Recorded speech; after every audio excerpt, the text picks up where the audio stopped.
What does the Bible have to do with Keanu Reeves, the Matrix, and French postmodern philosophy? More than you might think. Western civilization is in decline. I know it, you know it, people around the world know it. And it's not just America. I think cultures within Western civilization are all decaying. People are isolated, people feel extremely depressed, have trouble making deep friendships and relationships. We're locked away in this vicious cycle of producing for work and consuming for the profit of others. What's changed? Even in my lifetime, but really big picture-wise, long-term, things have changed a lot. Like so many people, I grew up in a church. Those people I still love to this day. So many good things about them. But some of the things that they said about the Bible, I struggle to reconcile that with the Bible itself when I read it in detail. I know I almost threw the baby out with the bathwater. Does the Bible have any value whatsoever? How has this impacted our lives? This book was required reading for the principal cast of The Matrix. French postmodern philosopher Jean Baudrillard is a controversial figure of postmodernism. In his philosophical essay, The Simulacra and Simulation, he lays out a complex but sweeping view of culture and talks about some of the problems we've got ourselves into. Culture is something like the expression of a people, of their beliefs, of their way of life through their art, their literature, their poetry, their architecture, their clothes. You can tell something about any people group around the world by looking at the buildings they live in. Well, if you look at our buildings today that we work in, no wonder people are depressed. Fluorescent lighting in concrete boxes with no shape or beauty. But it hasn't always been this way. Baudrillard talks about pre-modern civilization and culture. And pre-modern is what some might term as high culture, but it is really the expression of religion through the lives of ordinary people. Some people associate Christianity with the aristocracy in France and the beautiful cathedrals there. But it wasn't just that. Christianity was expressed in the lives of everyday people through folk songs, folk tales. The stained glass windows in the cathedrals were for those who may not read very well, but could still get the Bible stories through images. After the fall of the Roman Empire, it was Christians who preserved what was left of classical culture. Many of the great pagan books that we have, the classical works, are actually preserved by monks and church fathers like these guys you see behind me in this row of books. But all that changed after industrialization and what's called the Enlightenment. The Enlightenment deemed anything in the past as being the Dark Ages. Now, scholars today realize that the Dark Ages it's a myth. That wasn't really a thing. The Dark Ages might have been some very brief moment in history when Roman civilization collapsed, but the Middle Ages weren't really the Dark Ages. Most historians I'm aware of would acknowledge that now. The Enlightenment pulled away from things rooted in local culture, more into the realm of abstract ideas and our universal humanity. Coupled with industrialization and consumerism, art began to be mass-produced. This is basically the difference between what Baudrillard calls simulation and simulacra. As though simulation is one step removed from reality, simulation is art or culture that is based on something real.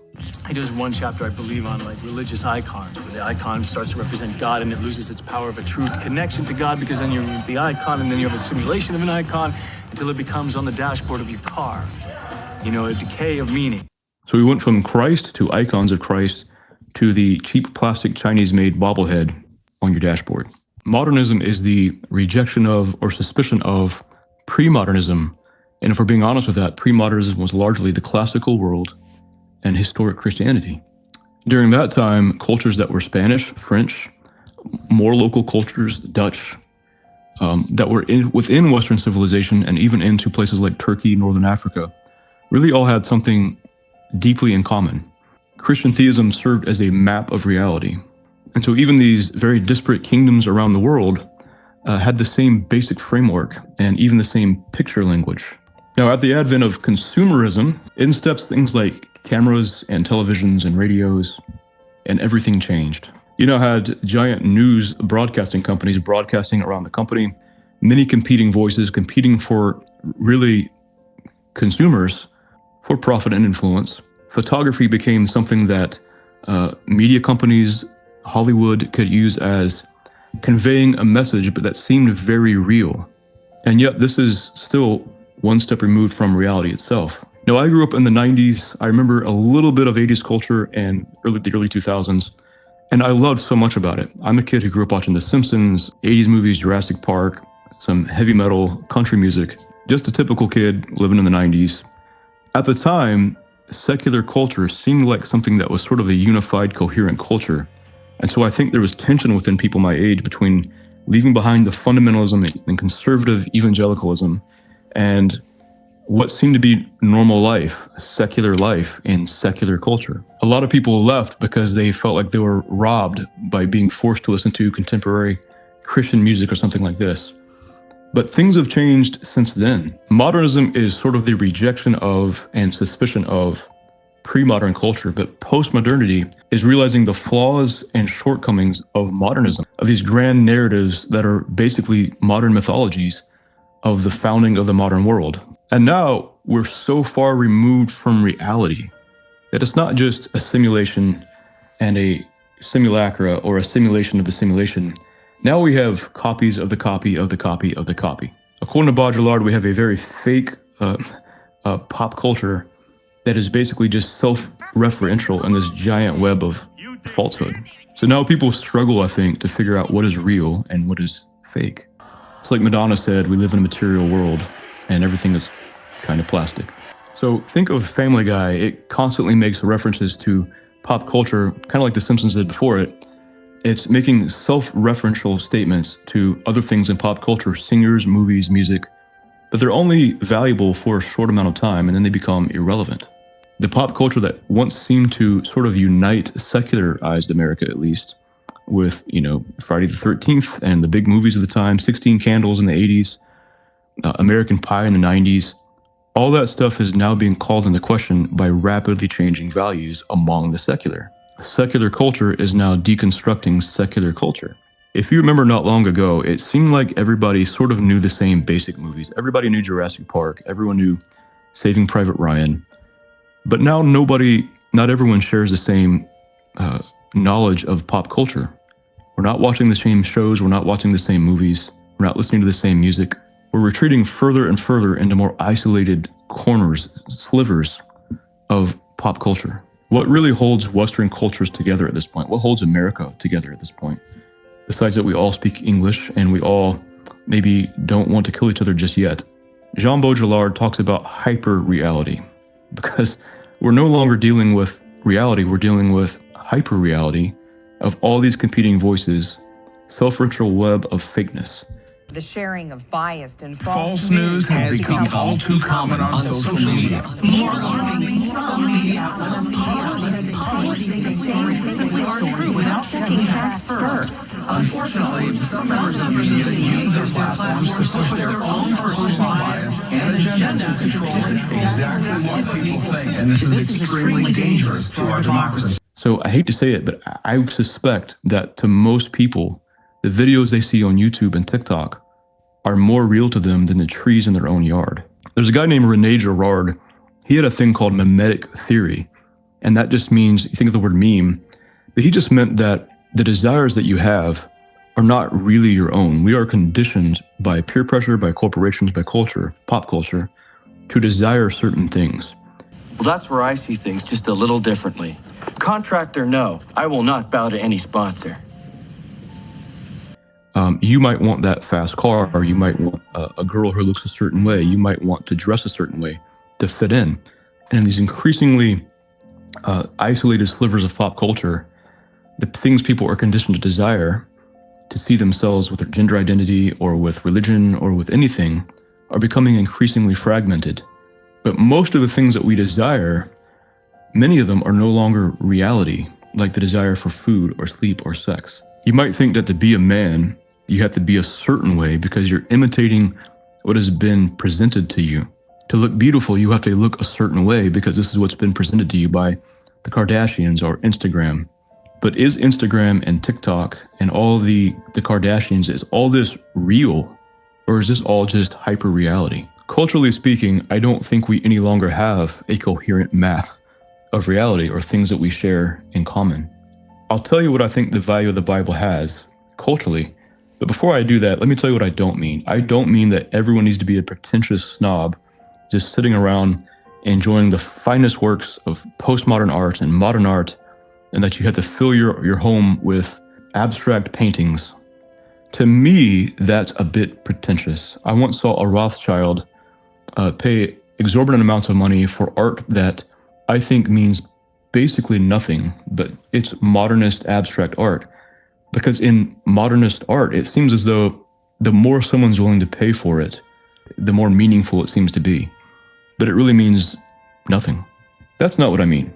I also don't mean that you have to enjoy opera or classical music to get what I'm saying. What I'm saying is, in pre-modernity, even into the Enlightenment, even into, with less and less influence, the age in which we live, the Bible has provided something of a framework by which people see the world. I didn't really grow up reading the classics or listening to classical music very much, just a little bit. My grandmother bought me a CD that has some beautiful cello on it, and my mother made me read Moby Dick. Thanks, Mom. But it wasn't until well into my adulthood I realized the value of these things, and I forced myself to learn how to understand them. And what I've seen is the reason people don't relate to older culture, high culture, and even low culture from our ancestors is because we no longer understand it. We've lost the context. I think this is feeding into the reason people feel themselves not feeling religion as relevant. But here's the reality. If you want to understand Western civilization from France, England, the United States, Spain, Italy, you have to know something about the Bible. From classical music that was beginning to be in the Enlightenment, but Mozart, so much of that is mass music, Pergolesi's operas, Renaissance art. Traditional architecture in any of these countries is deeply Christian, even in the way they pattern their towns and set up their homes and set the cathedral in a place that was beautiful and visible for all, not just the rich. You can't understand English literature from Chaucer to John Milton to Shakespeare to John Donne, even James Joyce, Flannery O'Connor, even Beowulf. Tolkien has his own translation of Beowulf, but Beowulf itself is both, I think, a pagan and a Christian story.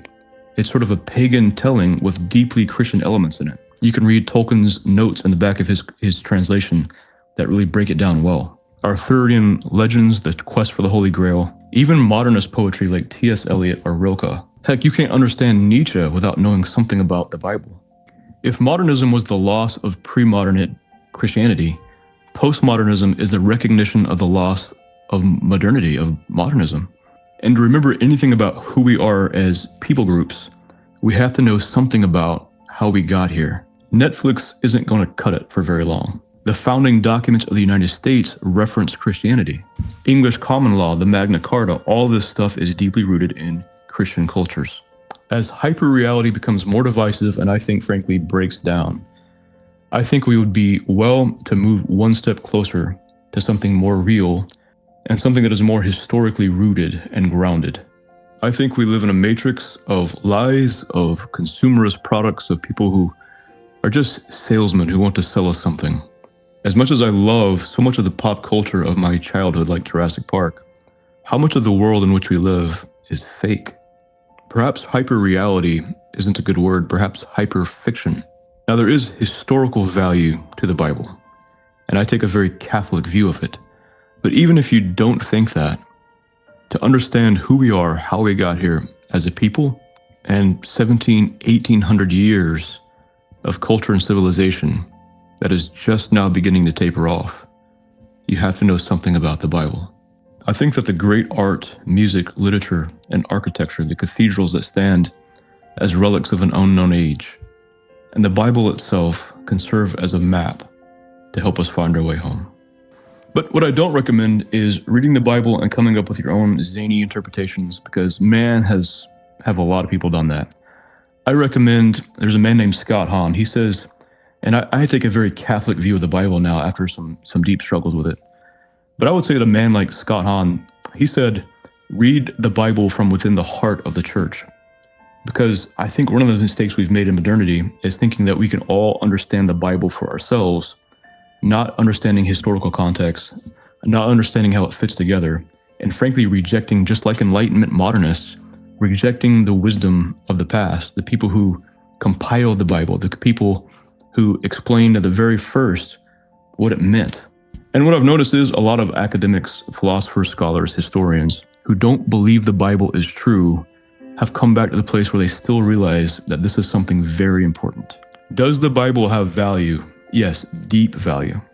Love what I'm saying, hate what I'm saying. I hope you know that you matter. Your life matters. No matter how dark it gets, no matter how depressed you get, how isolated you feel, just remember, don't check out early. Keep just going to the next day. Reach out to somebody if you have to. And as always, thanks for watching. God bless.